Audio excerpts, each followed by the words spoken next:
Welcome everyone. Good afternoon. Thank you very much for joining us for this event organized by AFOX and the Torch Network in African Languages, Literatures and Cultures.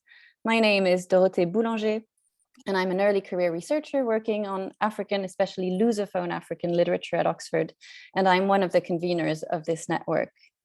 It is my great pleasure today to welcome and introduce our speakers. First, Dr. Nelson Mlambo. So Dr. Nelson Mlambo is a senior lecturer in literature at the Faculty of Education and Humanities at the University of Namibia. He's currently an AFOX Torch Visiting Fellow at the English faculty as part of the Africa Oxford Visiting Fellowship Program. Nelson is a leading scholar of post-colonial African literature with a specialism in Southern African writing, mainly focusing on Zimbabwe and Namibia. His research interests are African literature and theory, Afrocentrism, Afro-triumphalism, health communication, and intercultural communication studies.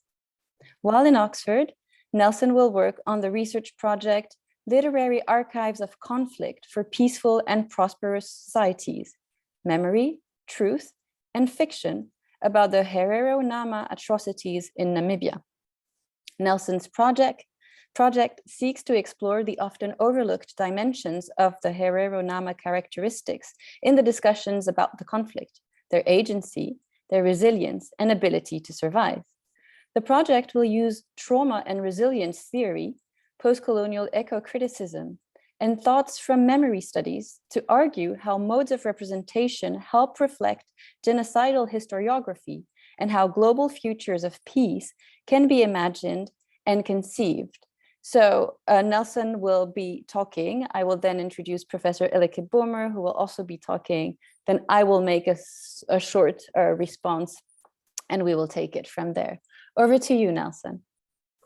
Thank you very much, Dorothy. Ladies and gentlemen, good afternoon to you all. I send you hearty greetings from Namibia. The weather is quite lovely today, and I want to particularly single out one characteristic of Namibia, which is defined as a country where the water meets the desert.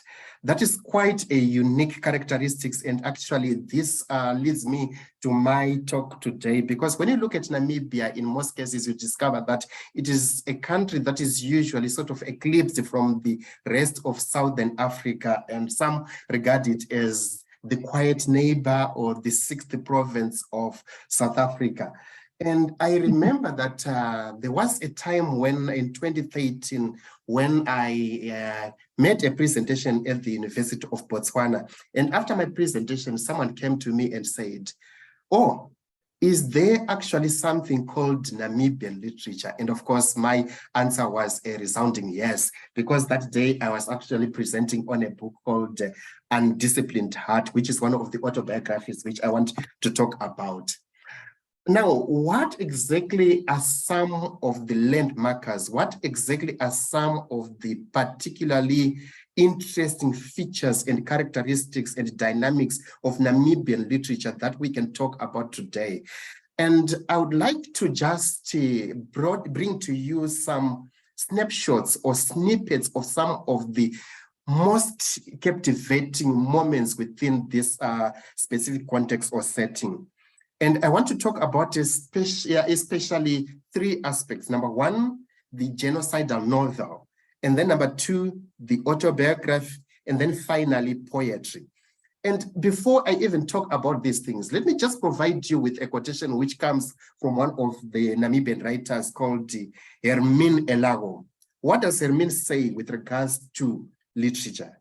She says, "Storytelling is a very legitimate superpower, and honest, vulnerable, authentic stories can change the world." For me, that is particularly striking in the sense that when we look at the way life is lived, and when you look at the present, the moment and the future, and how this can be kept, this can be fossilized through the act of writing, it brings to the fore the idea that as human beings, we are by nature storytellers. We are homo narrans. And when we are homo narrans, we do not only enjoy life, but we enjoy life. And these are the moments which we capture. Now, one of the characteristics of Namibian literature today is with regards to the genocide. And I'm sure that when I come to Oxford, I'm going to talk about this even at great length. But why is it that I'm particularly interested about the genocidal novel? I'm particularly interested about the genocidal novel because it captures that the historical vicissitudes that took place, especially between 1904 and 1908, in what has been termed the first genocide of the 21st century, whilst others have also termed it the forgotten genocide. And if people can actually talk about it as the forgotten genocide, how do we now remember it? How do we make it so visible? How do we concretize it? And how did we memorialize it so that it can be much more visible and felt to us? We do it through the power of the word. And when you do it through the power of the word, it by essence actually refers to how literature in itself can capture imaginatively, can recreate maybe much more clearly than maybe what history can do. It can actually enthuse flesh and blood to those historical moments that color our history. But when I look at the Namibian genocide, some of the outstanding features which are quite interesting and which are close to my heart is with regards to how women feature prominently with regards to this historical epoch, how the gender features most, and how storytelling in itself enables us to think and rethink some of the issues that have shaped our present-day Namibia. Not only present-day Namibia, but also present-day Southern Africa, and by extension, present-day global politics. And when I look at the genocidal novel and how it reignites this historical epoch, I also link it specifically to the issue of the autobiography. And one could possibly say that the autobiography or the Namibian autobiography is actually the book of the decade. Because when you look at the flourishing of autobiographical works, especially by women, maybe I am becoming a feminist of some sort, I'm not so sure, because I am particularly enthralled by the way women tell their story, because the moment women especially write about their autobiographies, I can give you examples of some of the autobiographies which I have actually, that is Disciplined Heart. We also have Walking the Boeing 707, The Price of Freedom, and finally Taming My Elephant. And why is it that I am particularly interested in the women autobiography? I'm particularly interested in this specific aspect because we see how her story is actually enunciated. Whereas we usually hear of the founding fathers of the nation, how us as maybe males, we actually died for this country as it were. How about the founding mothers of the nation? How exactly do they also narrate their story? And in what ways are they participants of the liberation struggle? And by so chronicling exactly what happened, what transpired, and what could have possibly transpired, they project a view that we always neglect, and by so doing, they foreground the often glossed over realities of life, because through the autobiographies, we see the multifaceted nature of human life and where we come from. And by so doing, that's why it will become critical for us to actually live and relive the adage, let no one be left behind. And that is a golden principle, especially in everyday life and also in our everyday endeavors and aspirations with regards to making the world a better place. How do we bring about inclusivity? And by so talking about the idea of inclusivity, especially within the literary sphere of Namibia, I also wanted to bring about the third and final dimension with regards to the dynamics of literature in the Namibian context, that is the idea of poetry. Not only poetry in everyday life or in the modes which we are used to, but specifically the open mic poetry, where the youth themselves, who are usually actually the greater percentage of the African context or the African population, are usually neglected or left about. We always talk of the Born Frees, the AMA 2000, and when we talk about them usually in derogative and also sort of dismissive terms. But when we look at how the Namibian literary sphere is participating in this specific type of literature and also a way of speaking of the aspirations of the youth, we realize that there is a lot which the youth have to actually offer us. And by performing them, the poetry lively, we see that we can talk of many other versions of literature which are coming, which are flourishing, and which can provide us with a better and much more enlarged way of looking at life.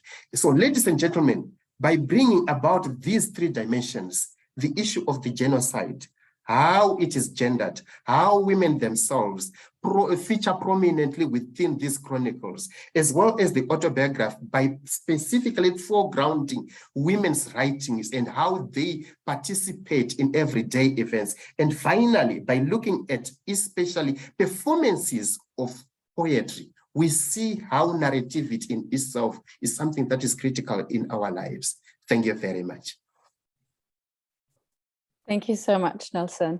Thank you. It is now, so we will present and then we will open up for conversation. It is now my pleasure to introduce our second participant, Professor Elleke Boehmer.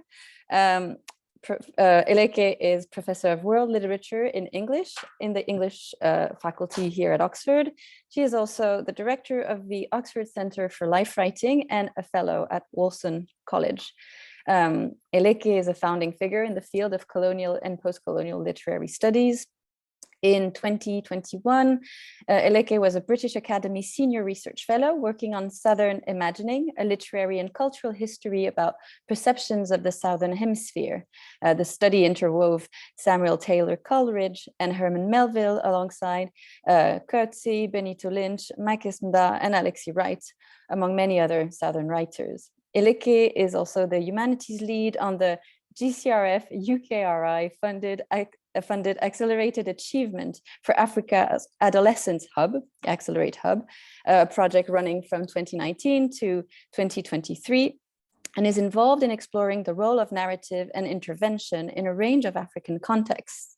Professor Boehmer is also the PI on the Writers Make Worlds website, an open educational resource for Black and Asian writing in Britain today. I'm going to stop here. And Elleke, over to you for your presentation. Thank you. Thank you very much for the kind introduction, Dorothée. And what a great pleasure and privilege it is to be on this panel with Dr. Nelson Mlambo, the Africa Oxford Fellow, that we are so delighted to be able to host. It's not always that such a significant figure comes to visit us in the field of humanities, and you have spoken already so compellingly, Nelson, about the critical power of the kind of work that we are busy with storytelling, and also storytelling through poetry. And I just wanted to pick up on that your use of the word critical, where you were saying, storytelling is, the critical power of it in African lives today, because there's a double valence there in the word critical that I'd like to bring out. There is the critical as in important and crucial, and critical also as in offering us a way of interrogating our lives and our positions and our identities in relation to each other. So I have a very short PowerPoint just to help structure my remarks. And Ambara at Torch is kindly going to share the PowerPoint. Ambara, are you there? Fantastic. Thank you so much. So we're talking today broadly under the heading of narrative intervention and regional dynamics. And Nelson Mlambo and I and others will be discussing further and developing this topic in 2 seminars in the English faculty as part of the post-colonial seminar this term, to which everyone is very welcome. They are from memory on the 11th of May and on the 1st of June. They're lunchtime seminars to make it easier for people to come. And of course, they will be in person because by then Nelson will be with us in person. Nelson Mlambo and I began collaborating last year under the auspices of the Accelerate Hub that Dorothée already mentioned, which is a project. It has just recently, at least for me, come to a close. It ran for nearly 5 years from 2019. And on the project, we were interested in exploring the idea of intervention in social contexts involving adolescents, in particular in Southern Africa, through narrative, through different kinds of storytelling. And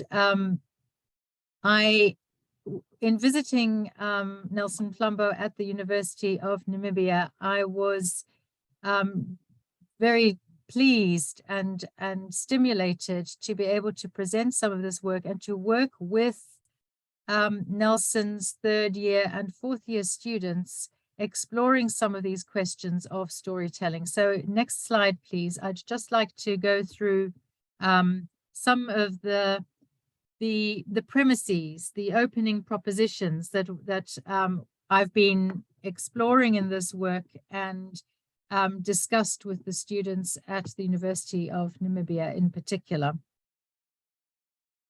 So this idea of narrative as a mode of self-understanding was our headline, where storytelling is seen as a vital means through which we can change or adapt or revise our understanding of our context and ourselves in context. So this applies to what Nelson was saying moments ago about stories of genocide, where those stories, that storytelling in particular by those who were on the, as it were, the edges of history rather than the key players. This is a means we were suggesting through which we can revise our understanding and perhaps come to a different position in relation to often, a troubled history. So narrative then as a means to think about ourselves in society, to reflect on identity, position, and relationship. And hence narrative methods, and I'm sorry, Ambara, but the slide is sort of, it isn't showing in full. There we go. Narrative methods as offering forms of social intervention, a means of changing our approach to how we see ourselves in context. Now, all that sounds quite abstract, and I hope to sort of bring it down to something more pragmatic in a moment. This approach is inspired by the work of Steve Biko, the Black consciousness activist Steve Biko, who in his journalistic writings discussed often aphoristically in sort of, in short epigraphic paragraphs, discussed how it is that we, those of us who may be the subjects of racial discrimination or of gender discrimination or of other kinds of discrimination, might displace the stereotypes that are projected upon us by telling our own story. Steve Biko's enormous contribution in a very, very small nutshell. So if we could go to the next slide, please. So overall, thinking with stories we propose in the project gives us ways of understanding how people relate to each other and themselves. And here I draw on the words of the Ghanaian Canadian novelist Essie Edugyan, who has written the special territory of fiction. She's thinking about, you know, written narrative in particular. The special territory of fiction is both a place and an idea, she writes, which means recognizing the power of stories to affect and alter the realities of our world. So again, that ability, that capacity of storytelling to modify our sense of ourselves in the world and our relationship to the world and to others. Next slide, please. This is not, I hope, to instrumentalize literature, something that I have been sometimes accused of doing in the past, but it is to tell binding stories as cultures have always done, to replace us in relationship, or differently put, to ground the self. So how did some of these ideas play out in our work at the University of Namibia? So what I proposed to the students in the two groups that I met is to think about what stories particularly compelled them. What stories did they use as models or as inspiration or as ways of cheering themselves up, even, which does sound very instrumentalist. And if we could move to the next slide, please. Here were some of the questions with which we worked at. What are the junctions in your life that led you to where you are today? Can you tell the story of these, and what kinds of stories are they? So we reflected on both what the stories were, but then also how they were told. So we did a lot of kind of formal work, if you like, work on patterns and processes as well. And here was where I was in some ways quite surprised. There was an array of examples given, and here are some of them on the next slide. So perhaps no surprise, especially given that Dr. Mlambo was the teacher of these groups. Namibian texts were particularly prominent in the examples that the students gave. And in particular, not so much biography or autobiography or stories of the genocide, but stories of women, and particularly prominent, perhaps because the students were writing and thinking about this text. But it was new to me because the territory of Namibian literature was something that I was just starting to discover. Particularly prominent was Nishani Andreas, the Purple Violet of Oshanto. No, sorry, I was actually, the cover is on the title page of this PowerPoint, the Purple Violet of Oshanto.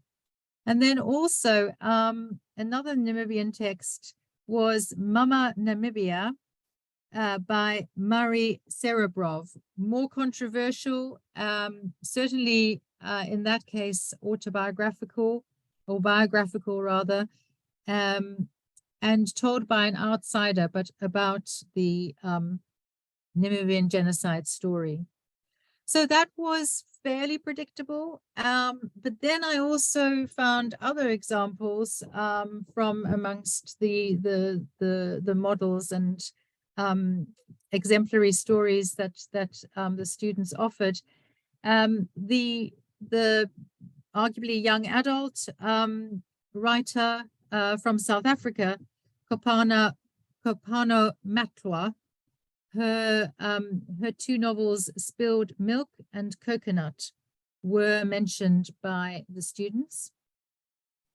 And then, and this merits a lot more discussion, I think, and I found particularly interesting, one of the students said that she was particularly inspired and guided in her life and in her thinking by the ugly duckling story from the European tradition. I forget if it's Grimm or Anderson, but anyway, I'm sure many people in this audience will know the ugly duckling story. So the story of, I mean, it's a classic rags to riches, you know, story of transformation. The ugly duckling who became the swan. And this young woman who spoke to this example very passionately, clearly related closely to this story, and it had sort of manifested what had found traction in her life. There's a lot more to say about that, but I did find it interesting that there were these, as it were, authentic Namibian texts that were offered, but they did tend to be coarse readers. And then there were young adult novels from the wider region, and then there was the ugly duckling story from the European tradition.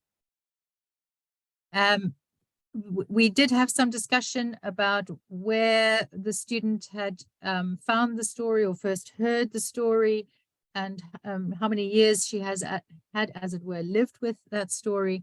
All of that we can discuss further if you like. And then finally, if we could just go to the next slide, please. So what was interesting to me, and I think it's a term that that Nelson also touched on in his remarks when he was talking about women's writing. What was interesting was that that none of the stories or the models, the exemplary stories that were brought to the table by the students were stories of, you know, hero stories of the, you know, the heroes of the nation, the founder figures. They were rather stories of bystanders, and the qualities that were reflected in these stories were sharing, mirroring, expression of fellow feeling, but certainly not the sort of the, you know, the onwards and upwards story of the overcoming hero by and large. And here are some other examples of stories of waiting, of bystanding, which you know, which are interesting to think about further and explore the implications of. These stories occur across different storytelling traditions. We find the figure of Penelope, of course, in Homer, of Miss Havisham in Charles Dickens. The story of Winnie Mandela, though, you know, a historical story, is also, of course, a story of waiting in the wings, and of all the difficult consequences of that and the frustration of that. So it was so interesting and very, very fruitful for my work to be able to discuss this range of stories with the students, to hear their responses, and to think about with them about narrative as a form of intervention, as a form of, you know, changing a situation or changing your perception of a situation, in particular where you are in a difficult space. So I just like to leave it there as a sort of series of, I hope, provocations, and hand over to Dorothée. Thank you very much, Elleke. So I wanted my talk to be a sort of response to these two presentations, and it's such a rare opportunity actually to get to think in comparison across Southern Africa and across Lusophone and Anglophone African literature. So I'm delighted to hear more about this project and you know, the kind of remarks that it brings regarding the Angolan context. It's all the more special today that today is the 25th of April, which is actually the anniversary of the Carnation Revolution in Portugal, which is the bloodless military coup that actually ended the Portuguese dictatorship and also ended Portuguese involvement in its colonies. And, you know, there are many ways to tell that story, because although the coup was a Portuguese coup, it was brought about because of the anti-colonial guerrillas that were taking place in Guinea-Bissau, in Angola, and in Mozambique at the time, that were sacrificing the Portuguese youth who saw that they were on the wrong side of history, basically, and eventually, after 14 long years of protracted guerrilla warfare, rebelled. So narrative is already important in how we think about these events and what caused them.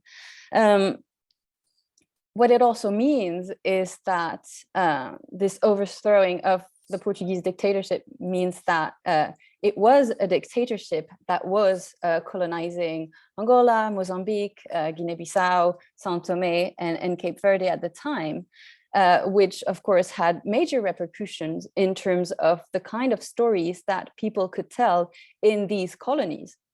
In other words, because the context was a context of censorship and repression in Portugal and in the colonies, stories of emancipation and resistance and dreams and hopes, imagining a future beyond and after colonialism had to take place, not in the political arena, but in the literary and artistic one. And writers from Lusophone Africa immediately perceived that kind of the importance, if you want, of storytelling, of getting their story out there, especially in the face of a very insidious Portuguese propaganda that presented the Portuguese presence in these countries or in these colonies at the time as a very benevolent, non-racist presence. So immediately in the genealogy, if you want, of these countries, storytelling and the kind of creative storytelling that brought poetry, but also fiction, there was this sense of the political importance and the very possibilities encapsulated in narrative to change the world, to change people's perceptions, to build solidarity. So this is very much at the heart of the kind of literary ethos in Angola. But of course, there are also some limitations to this. And I find it so interesting how Nelson in particular, but also Elleke was mentioning the idea of gender.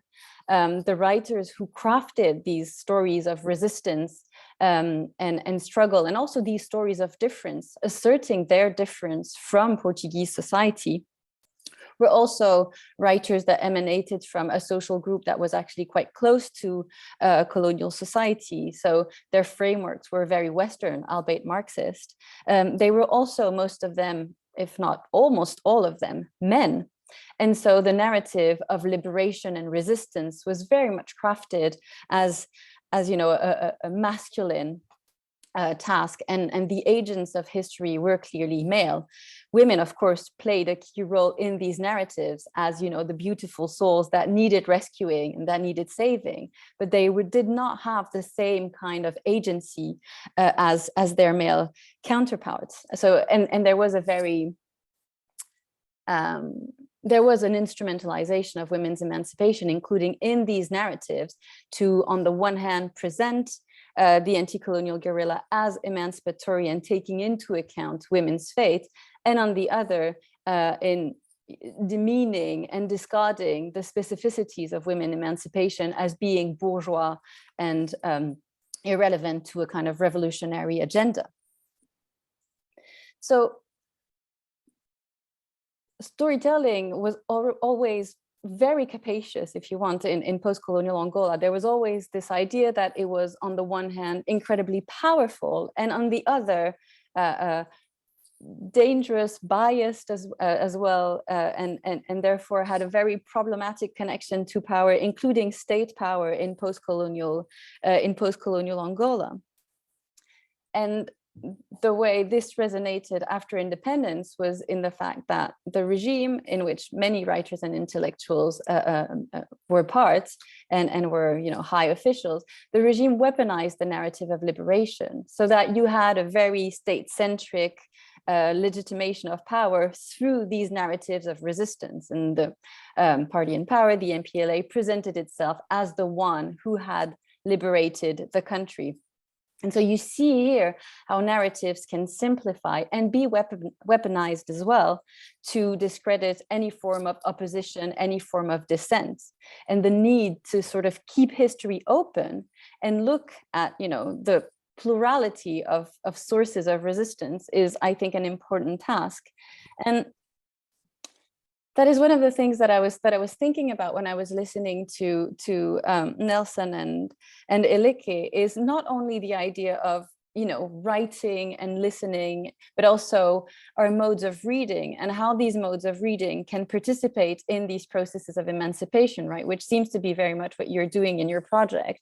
How can reading and discovering these narratives also reinforce our belief that we can also be the authors of our own existences, and that we can be inspired to, you know, craft our own histories and become who we are, really. And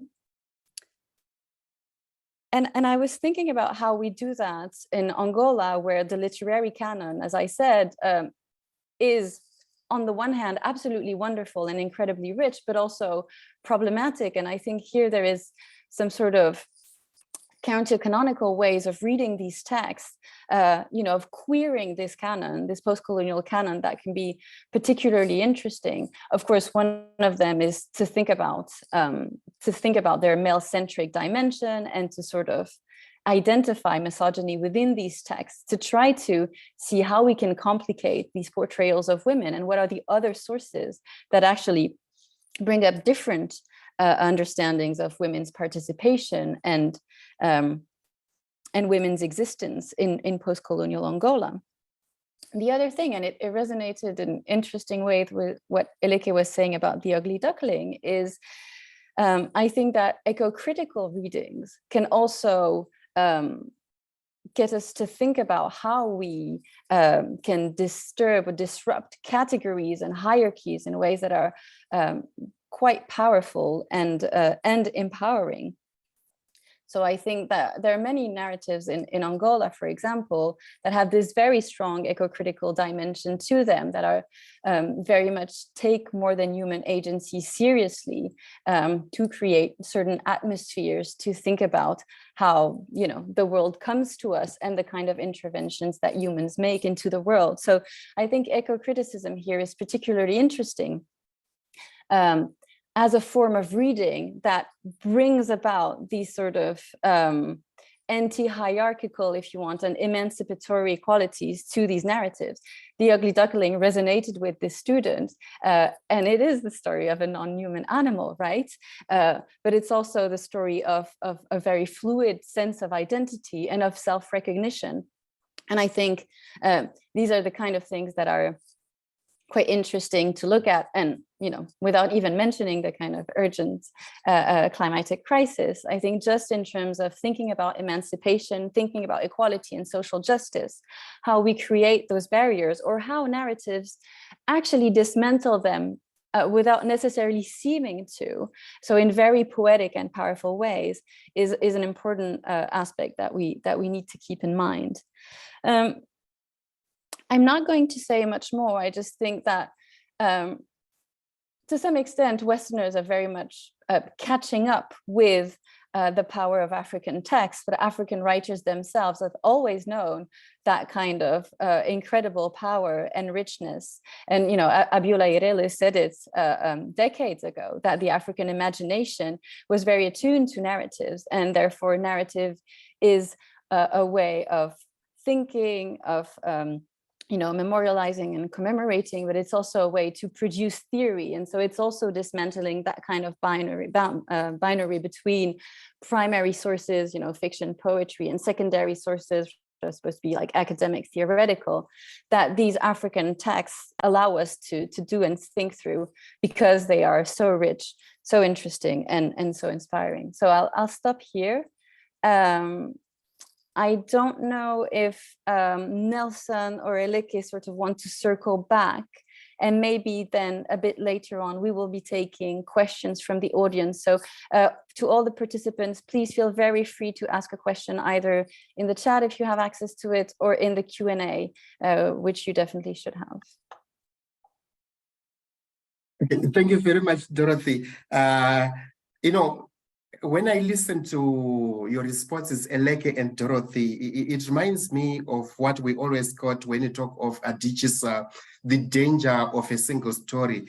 And what is coming out from this discussion is actually the joy of multiple stories, and especially in relation to survivor narratives. And what is quite captivating also from my point is not only the reception of the text, but the act of writing, of creating, of being the storyteller, because especially from a female perspective, because the act of writing in itself becomes a bold step of regaining your voice. Where there is voicelessness, there is the regaining of a voice, and the participation also of the readers, of the audience, when they receive this text, especially with regards to what Elleke has spoken about, the responses which come from the students, the responses which come from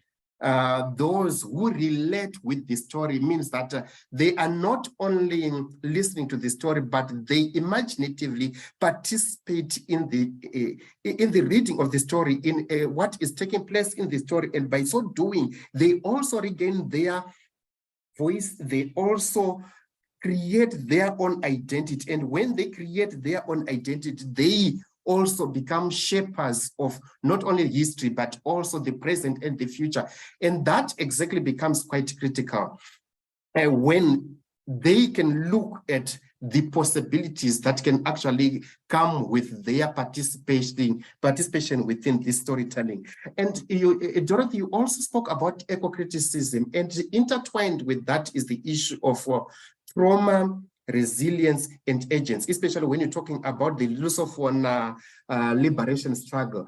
Traumatic events, indeed, which need to be recorded, which need to be always revitalized. And yet one of the aspects which we always forget is the idea of the resilience which these people actually had, the agents which they have, because it is by recognizing these positive qualities that we may be able to think of and dream of a better future. Thank you very much. Thank you, Nelson.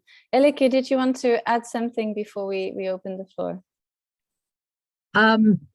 Not anything sort of extra of substance, but just rather to kind of tune in with a few of the things you said, Dorothée, and what Nelson was also just saying.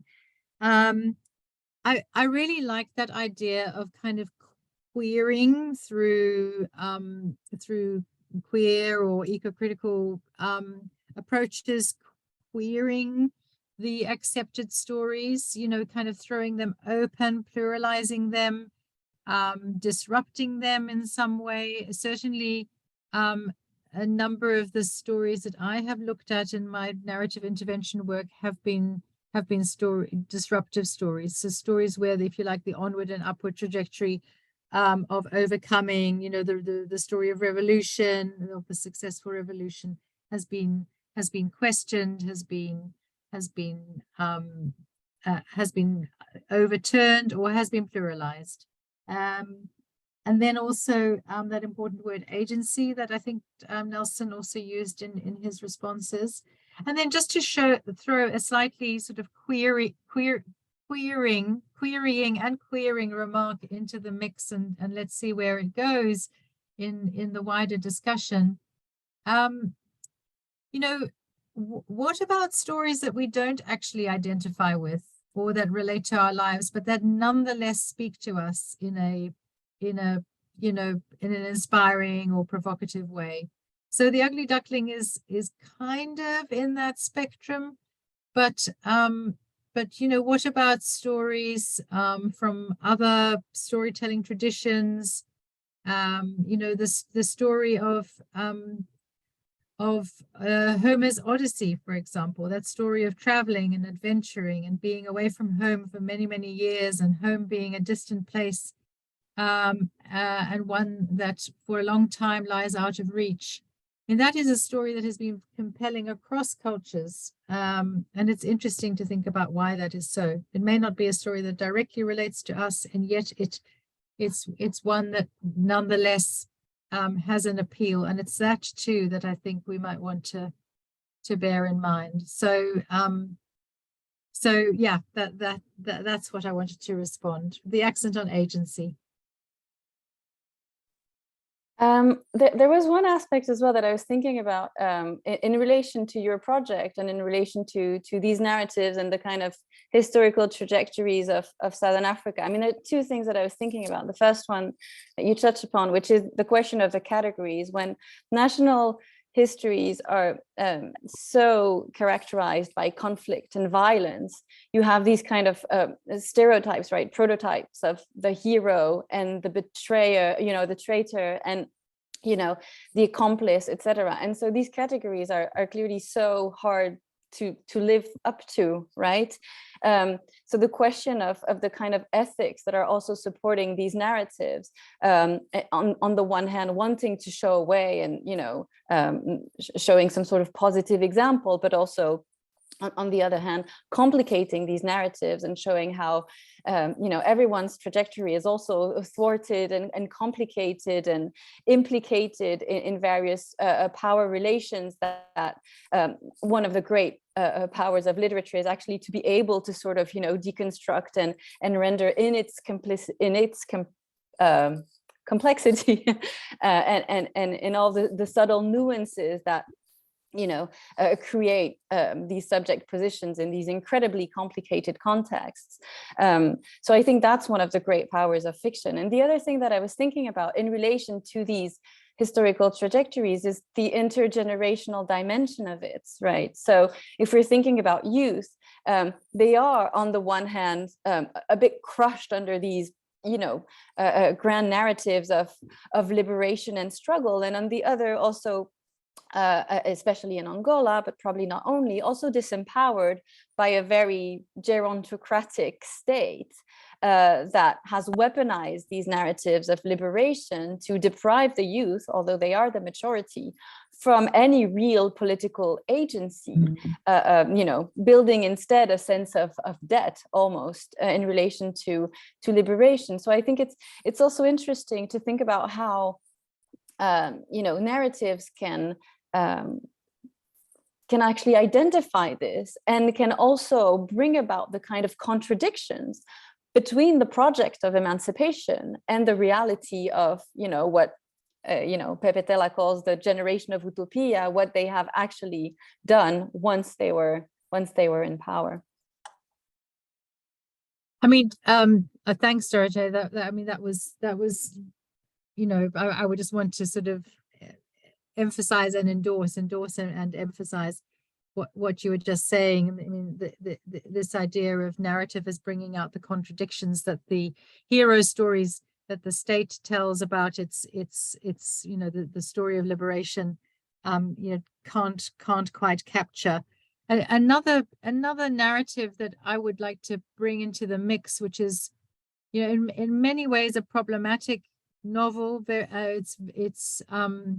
It's ethically very, very problematic. It's from the Southern African region. It's from a neighboring country to Namibia, namely Botswana. And I'm thinking of Bessie Head's A Question of Power, which is in part a story of a mental breakdown. And it's also a story of a woman who is a bystander figure to the nation of Botswana, but also to her birth nation, which is South Africa. She's a mixed race woman, and because of the warring voices in her head, which are kind of projections also of the warring factions in the national struggle, two different kinds of national struggle that she is sort of implicated in.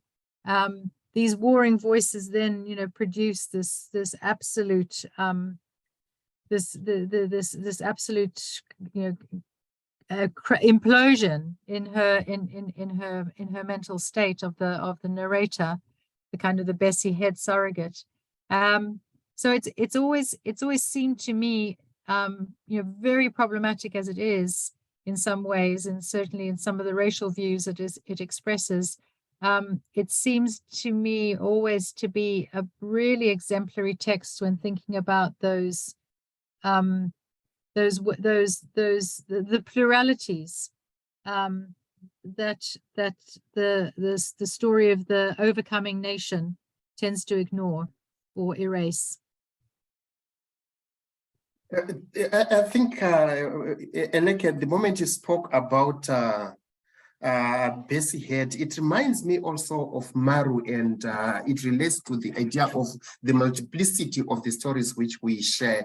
And it reminds me of Maru and how Maru in itself can be an example of those stories which can make us uncomfortable. And by making us uncomfortable, it makes us or allows us to introspect and think deeply about some of the mundane everyday practices which we do and which we take for granted, especially like at times I marvel when I see my students actually thinking deeply about their own everyday stereotypes and how they are actually hierarchical in the sense that usually they talk about black and white and also talking about apartheid South Africa, apartheid Namibia. And yet at another level, you actually see exactly what are some of the things, the uncomfortable things that happen between blacks themselves.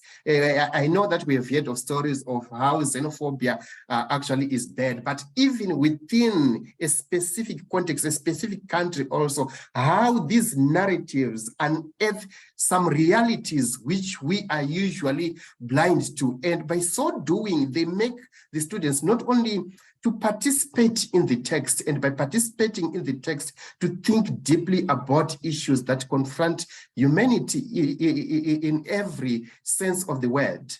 Thank you. Thank you, Nelson. Thank you. You're absolutely right. That's really important. I suggest we start taking questions from participants. We have a first question which is from Rachel, that I will be reading, and well, we'll see who wants to answer it first. So Rachel says, Rachel, are you here? Do you want to ask your question yourself, or would you rather I read it actually? If you don't do anything, I'll take it that you want me to read it. Okay. I have a question about medium. Obviously, many narratives are not conveyed or experienced primarily in writing, or at least not in novels.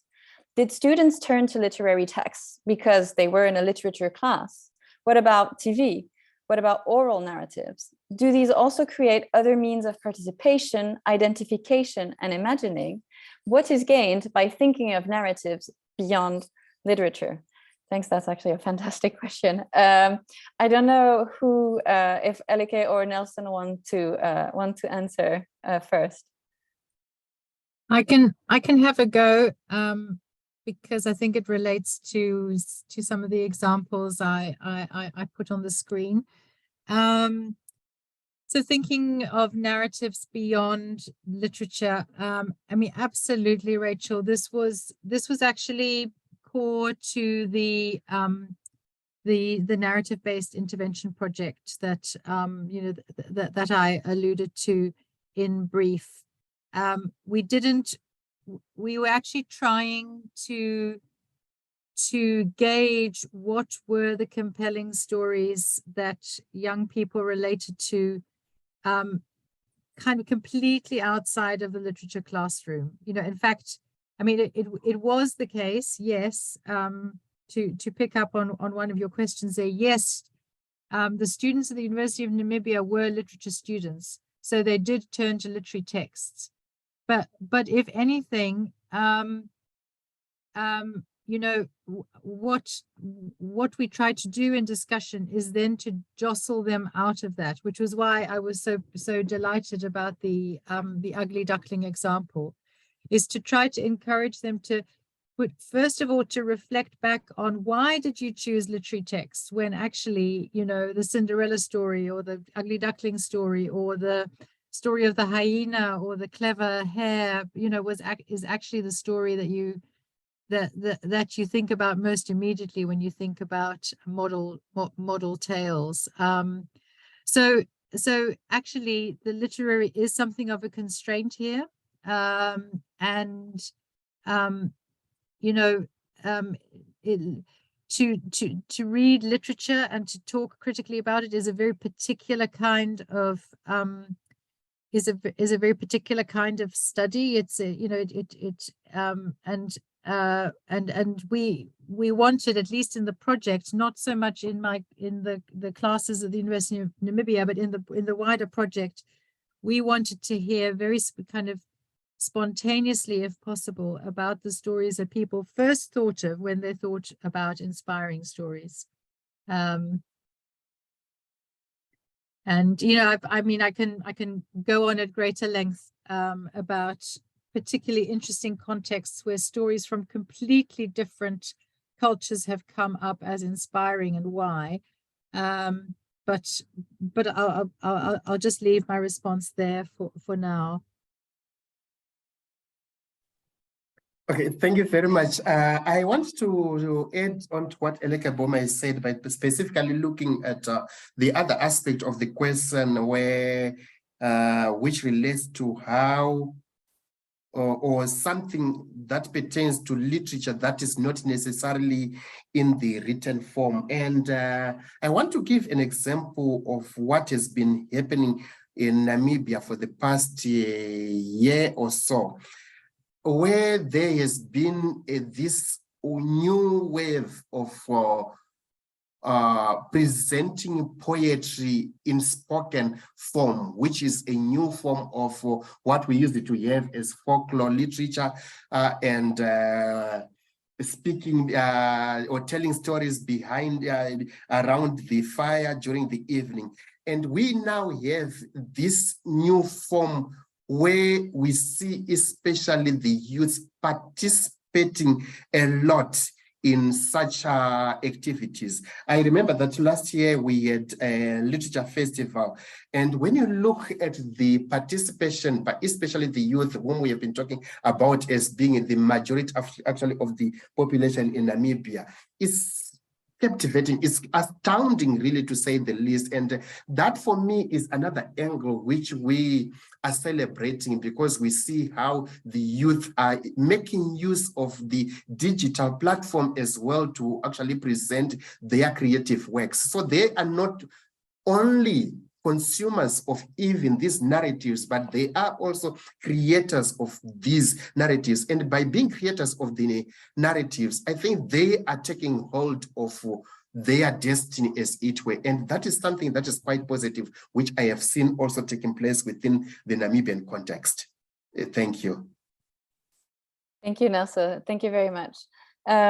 We have a couple of other questions that I will be reading.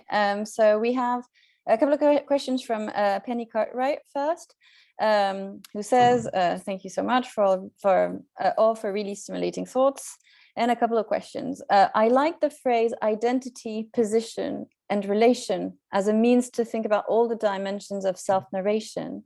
Do you think particular narrative forms are better or worse suited to the position versus the relation terms in this distinction?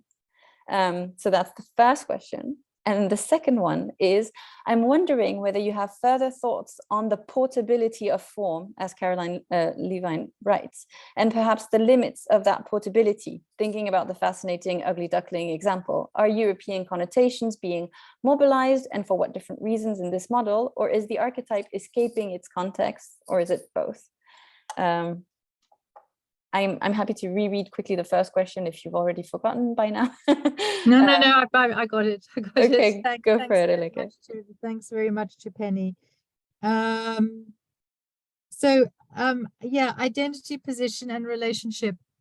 I mean, it's something that the anthropologist Barry Lopez, who I've been reading extensively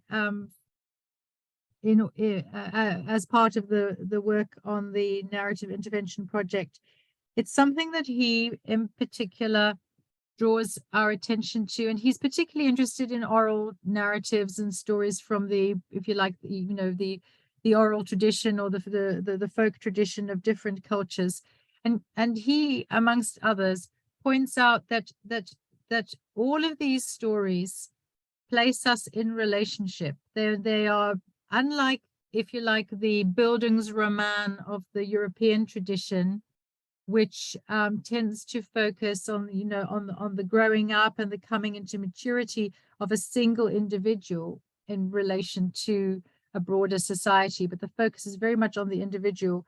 In oral tales from a range of different traditions, and of course, I'm generalizing here, what the stories tend to do, but be they the story of, the tortoise and the hare, or the story of the crafty hyena, they do place the animal characters in this case in relation to one another. The one role is contingent on the other role, and that is something that that has kept being reported on by the young people I have worked with on this project, that the ways in which these stories very usefully actually and fruitfully during COVID, for example, when we did because needs must, we did a lot of our research online, but during COVID, stories that placed individuals who felt isolated under the conditions of lockdown, placed them back into relationship with one another through storytelling or sharing stories, even if they were social media stories, was clearly helpful for a lot of people. One project as part of the broader Accelerate project that we were involved in was looking at how a COVID outbreak manifested at a boarding school in Zimbabwe. And what we did was we recorded the stories told by the students, pupils who were both those who were placed in quarantine but did not get COVID, and those who did have COVID and were all sort of in isolated dormitory situations. And I mean, again, generalizing, summarizing a very complicated layered project, but what was extremely noticeable from all the testimonies that we collected was how different kinds of not just storytelling but story sharing was particularly helpful for the young people. Storytelling and sharing that they did, of course, on a medium like Zoom or on FaceTime with each other. So that's a very long answer to the first question. The portability of form, we kept seeing it on the project, I mean, there's a lot more to say under this heading, and I think some of I don't yet have answers to some of what I have observed and some of the questions that came up from those observations. But I've been particularly interested to think about. I already mentioned the story of the Odyssey. I've been particularly interested to think about how travelers' tales move across themselves, travel across different cultural borderlines. Thank you so much, Elleke. That's really interesting. Nelson, did you want to add something to this? Okay, let me just say something that is sort of related to the questions which have been asked by giving an example of the survival narratives which I spoke about, which relate to the genocide. And the question which is posed or which is asked is, if they are survivor narratives, who exactly is the survivor and who exactly is telling the story?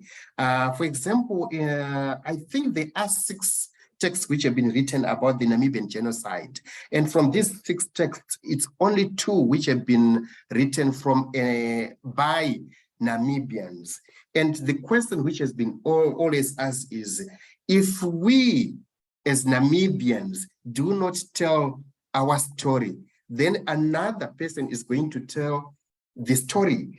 And by so doing, whose voice exactly is going to be projected? And one illustration for this is related to the issue of oral narratives.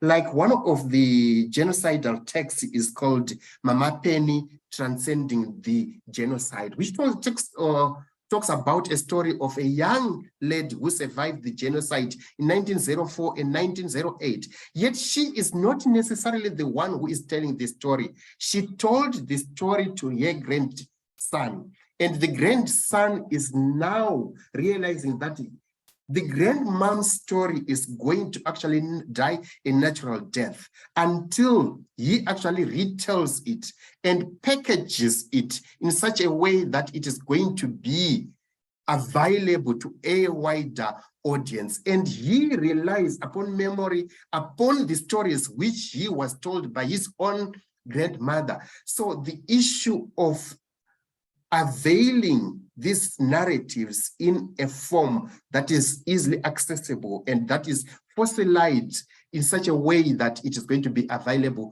for generations and generations to come become also critical. Thank you. Yeah, it's really interesting, because when it comes to thinking about narratives, you know, as a tool to fight oblivion and to fight the erasure of certain histories, it's also about pedagogy, right? What narratives will actually resonate with an audience? Because the point is to, you know, is that these stories circulate, and how does that work? And the difficulty, of course, is in the flattening of narratives, because of, you know, the difficulty to write, to be published, to get books to go here and there. And so the possibilities today to convey various worldviews and various cosmologies in ways that appeal to enough people that these narratives can actually be inscribed in the kind of literary landscape, it's very difficult. And in the same way, I find there is, of course, always a lot of danger in having one story told by someone else, but there is also, I think, something really important in you know, non-Africans or you know, Africans from various countries also seeing the experiences as universal, and also taking in these African histories as, you know, having value beyond the country itself, beyond the continent, and having a more universal message, because there is always this tension, right, between, on the one hand, wanting to own the narrative, but on the other, also showing that it is universal and that it has relevance beyond its immediate context, and that narratives can also, you know, convey these kind of universal messages and emotions, you know, that will make the Odyssey, for example, still relevant 2000 years after it was, well, not necessarily written, but told. Okay, we have another question, which is by Balasubramaniam Chandramohan. I hope I'm not saying your name too badly. Any comments on the role of magic realism, for example, in Miyakuto, so a Mozambican writer? Did this genre come up as an option to disrupt the traditional narratives?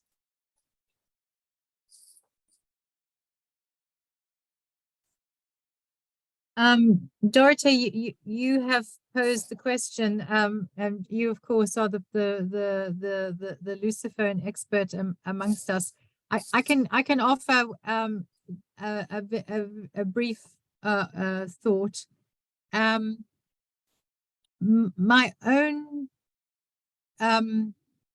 gut feeling about magic realism in different African narrative contexts is that it's not magic realism. I have a real issue as an Africanist with the term magic realism.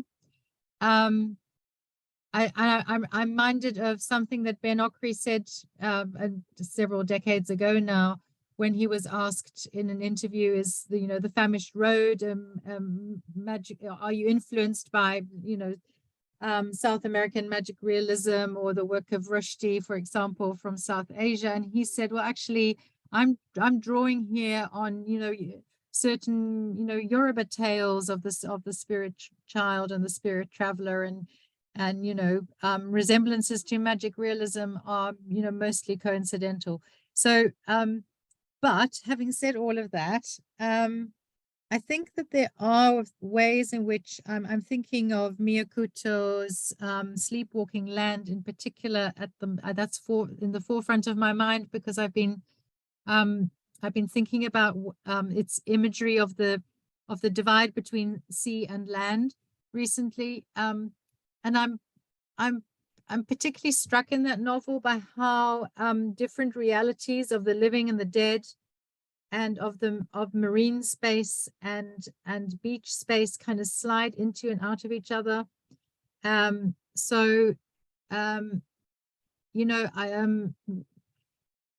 I think what's going on there is that ideas of the spirit world from traditional narratives are kind of rubbing up against and intertwining with a kind of a tradition of the written novel, written storytelling. But I'll leave it there. You are the expert, Dorothée.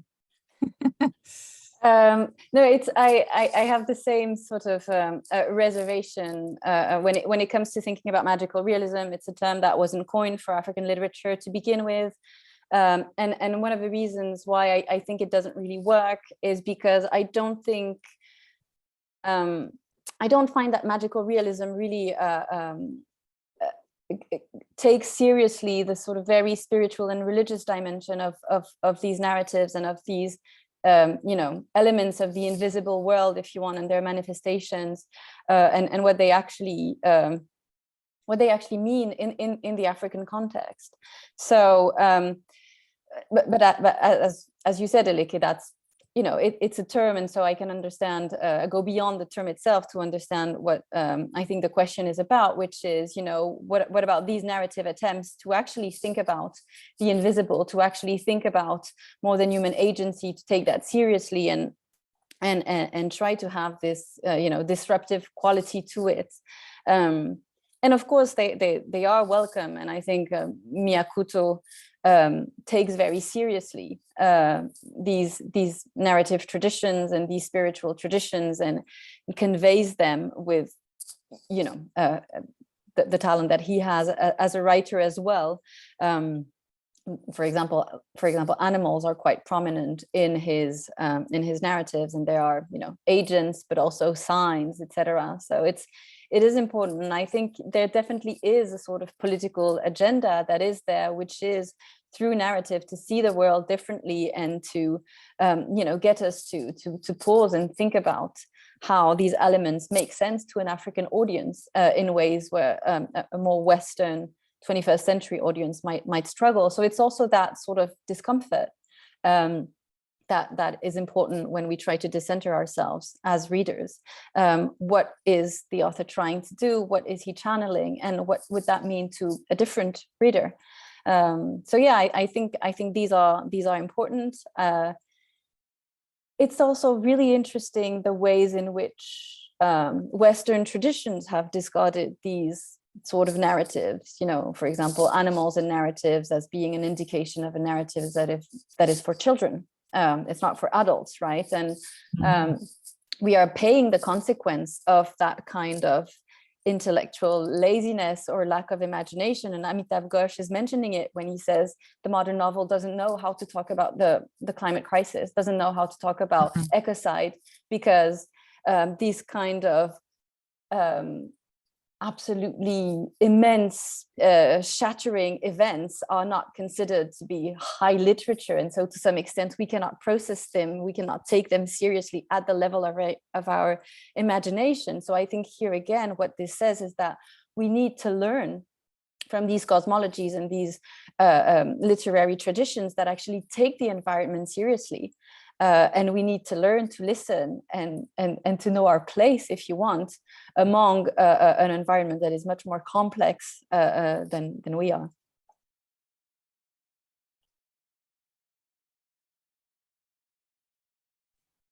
I don't know if anyone wants to add to that.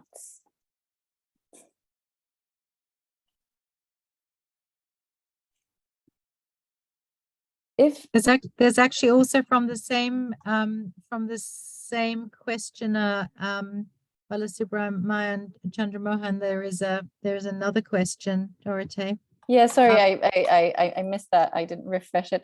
Yes, so the question is, how significant was the role of shared languages, English, German, Portuguese, in portability of form or myth?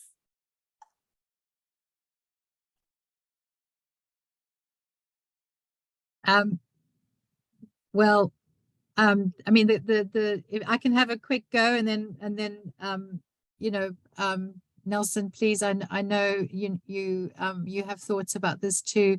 The role of shared languages and lingua franca, languages that bind communities together, such as English and Portuguese, also in Lusophone Africa, is absolutely crucial. Of course, what the question does, and thank you for the question, it's a very important one.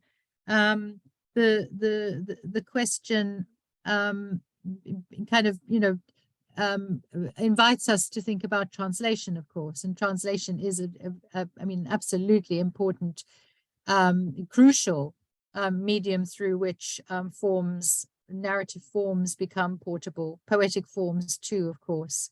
I mean, we've several times touched on the Odyssey, but we would not, the Odyssey would not be available to us if we weren't able to use it and retell it in whatever languages we are most comfortable with.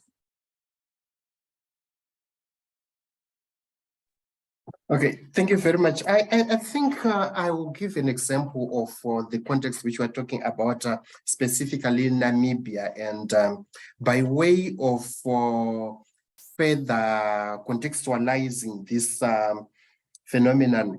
Namibia has been described as a country with super multilinguality, in the sense that you have a country that is a population of 2.5 million, and the languages which are spoken there are more than 30. And for such a small population, it is quite significant. And there is always a sense of shared languages. And one example through which we see this manifesting within literary text is through a play called The Show Isn't Over Until. And you see this as a macaronic play that tries, even though it is written predominantly in English, of course, because actually English is the lingua franca within the Namibian context. You see a mixture of the other languages, for example, Afrikaans and also Oshiwambo. And you see that the playwright was possibly trying to do this deliberately as a way of making sure that it mirrors exactly what happens within the Namibian context when you are walking within the streets of Namibia. And as a result, it resonates so well. And myself being not originally from Namibia, I always enjoy it when I'm teaching that play, and I ask the students to say, okay, this statement or this phrase in Oshiwambo, what exactly does it mean? And they provide further explanations and also further context, and even in Afrikaans. And as such, you see that it brings about a sense of verisimilitude when the students themselves relate very well and say, this is exactly how typical we talk about when we are within our own community. And of course, that play is unique in the sense that even the language that is used there, it's not something which we'll call typical African, in the sense that there is vulgar language which is involved there. And I say, but why? And the students can relate to say, look at the character who is being depicted there. It is from this specific ethnic group, and it is stereotypically viewed as people who usually use these terms. And as such, it brings about that closeness between the reader and the play, and it becomes much more believable. And when it becomes much more believable, the students can, and even myself, I can actually participate in the play much more. Thank you very much. Thank you, Nelson. I mean, I think the role of shared languages is obviously very important, and I mean the independent states in Lusophone Africa have realized that very quickly. And Portuguese was the only official language, still is in Angola. For example, the other ones are national languages, so they don't have the same status. And I think it's a very double-edged sword, basically, where this shared languages definitely allow for you know, kind of multi-ethnic nations to be into existence, but there is also a lot of loss that comes with it, and the loss is also literary, obviously, because narratives and traditions and oral yes, oral repertoires of stories and knowledge are lost. So I think it's I mean, I don't think we need to over romanticize the idea of multiple languages, and we understand very well the reason for these kinds of processes of you know, unification. But it certainly does come, and in Lusophone Africa particularly, where you had that sort of Portuguese legacy of having a very unitary state, and also for other reasons, well, also connected to the rest of the region. And South Africa, a lot of mistrust against ethnic identities. All of this clearly created the conditions for great loss of knowledge and great hierarchies between social groups as well, you know, coastal and more rural, etc. So these are very complicated stories, but it's undeniable that a lot has been lost in the process of, you know, these countries coming together and trying to navigate, you know, post-coloniality, basically. Okay, we have time for one more question. If there's anything that the audience would like to hear about before we say bye.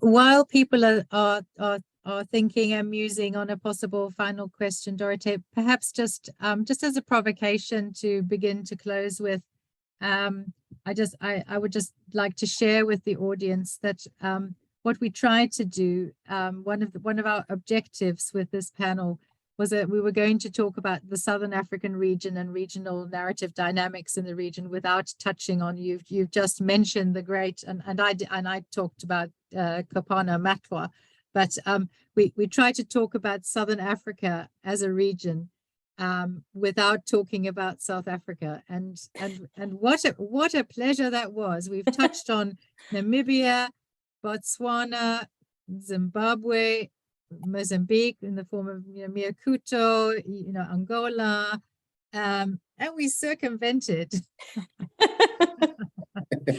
which was because, you know, it does have a way of dominating the regional dynamics, as Nelson was saying right at the beginning. To such an extent that Namibia is at times regarded as the 6th province of South Africa. You know, the power dynamics are also at the regional level, aren't they? And it's interesting to see how the African states also, you know, react to that, and how they shape their identity in connection to their neighbors or not in connection to their neighbors. Angola is a very weird case of an African country that actually almost only looks on the other side of the Atlantic and is much more interested by what is happening in Brazil than anywhere else. Exactly. Yeah, because with regards to Angola, it is also interesting to realize that you see that quite a number of Namibian texts are also partly set in Angola because of the historical ties. For example, the infamous Kasinga massacre, which took place in Angola, and that always features in especially historical novels, autobiographical texts, wartime novels, which are about Namibia, and yet definitely Angola also comes into play. Yes, it's definitely a regional history, and it's that kind of regional component is often erased either because of very nationalist narratives or because of global ideas around, you know, like the Cold War and you know, 21st century capitalism, etc. But yeah, the regional dynamics have always played an important part and are really interesting. I agree.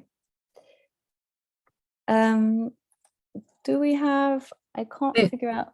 There's a final question. I don't know if we have time to answer it. It's a huge question and a very important one. I mean, can you see it, Dorothée? Yes, so I'll read it and maybe we can answer it very briefly. I agree, it would be worth. It's a whole debate in itself. How do you see new technologies like streaming, for example, Netflix, affecting the ability of regions like Southern Africa to share narratives with the rest of the world? I mean, I see streaming as, you know, a key dynamic or a key medium of narrative dissemination. At the moment, though, it's an uneven world also technologically that we live in, so that streaming tends to the direction of streaming tends to be from